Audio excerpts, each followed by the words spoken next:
TikTok-ը կոնկրետ բավականին լուրջ արդյունքներ է ցույց տալիս։ Բավականին լուրջ, ու պրիտոմ այն այսպես կոչված TikToker-ների արածին զուգահեռ, արածին հավասար արդյունքներ է ցույց տալիս։ Վազգենը դրա վրա ուշադրություն հրավիրեց, ես չգիտեի, որ դրանց մոտ տես քիչ է դիտումներ, ես գիտեի, որ ամեն մի տես բանը եկա դիտում է բերում բանին, իրանք ասենք մի 200-300 հազարի դիտում ունեն, հաստատ ծուրը։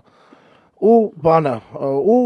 վերջում պարզվեց, որ մենք էլ ենք, մեր մոտ էլ է, այդ նույն գրեթե նույնական դիտումներ ունենք դրանց շատերի հետ։ Դրանց ասելով վատ իմաստով չեմ ասում, մարկա վատ, մարկա լավ։ Մարկա վատն է, մարկա լավն է, այսինքն TikTok-ի բանով էլի նայենք, ու փաստացի այսօր TikTok-ը մեր համար դարձել է այն սոցիալական ցանցը, որտեղ որ մենք ունենք բավականին լուրջ ներգրավվածություն, բավականին լուրջ ներկայություն, ասենք YouTube-ից առաջ է TikTok-ի մեր բանը, հա, այսինքն բոլոր առումներով TikTok-ը մեր մոտ տալիս է բավականին լավ արդյունք